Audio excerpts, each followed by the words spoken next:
John Hayes. Thank you, Mr Speaker.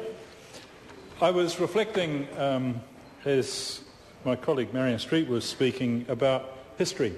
It's a word she used in her speech. And it took me back to my days in university. And most people of my vintage will remember the Colombo Plan and Malaysian students studying in our classes. A fellow called Ong was in our class down at Lincoln when I was doing my degree there. We move on from that. My first ever job was actually up in Alor Star, looking under our aid program at the location of an abattoir. That I'd never been in one in my life didn't seem to matter. After that, I got a job with the Foreign Ministry, and I remember very clearly briefings we used to get in Singapore at a High Commission on the activities of the communists during the period of confrontasi, which of course underpinned the reason why we kept a battalion in Singapore and why we did a lot of exercises in Malaysia as we're doing today in Afghanistan. It's a far cry from those days when people lived in atap huts and Malaysia was generally regarded as an underdeveloped country to today when we meet as equal countries signing a trade agreement which leaves us in an equal relationship on both sides. Rather than traverse some of the territory that has been covered so far by speakers, I'd just like to speak on behalf, well, not so much on behalf, but particularly to my constituents in the Wairarapa, and to outline to them the importance of this trade agreement to their day-to-day work. Specifically, we're exporting about $350 million of dairy products into Malaysia. We're producing a couple of million litres of milk a day down in the South Wairarapa. Much of that will end up in Malaysia. We export something of the order of $50 million of meat a year, sheep meat and goat meat particularly. That's a product that we've got a lot of in the Wairarapa, in Central Hawke's Bay. We're putting in $30 million of fruit and nuts, and we've got particularly plenty of fruit in my electorate. And we're pushing in another $20 million worth of machinery. Well, people like Metalcraft in Dannevirke are producing and exporting onto the global market things like wheelchairs, and we've just hit our 500th there.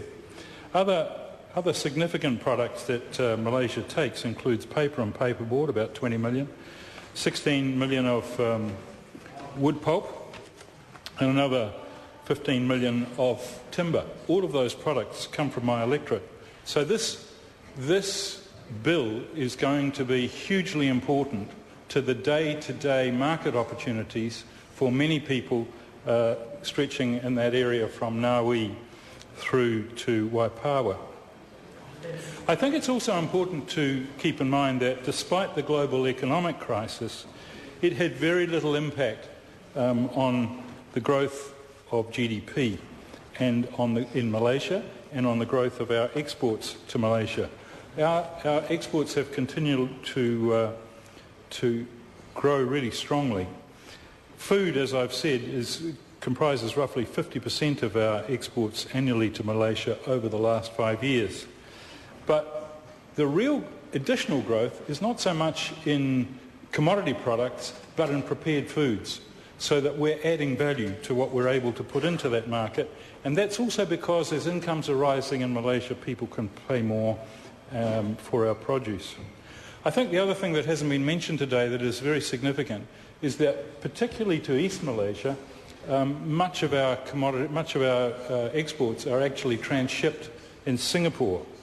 And I think that we can probably guarantee that our exports to Malaysia are $60 to $100 million a year more than the official statistics show, because a lot of our product is actually getting caught through the Singapore net.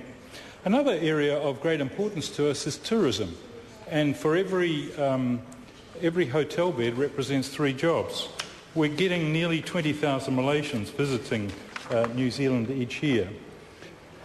Both New Zealand and Malaysia will benefit from this agreement and also the ASEAN Australia-New Zealand Free Trade Agreement, which has entered into force.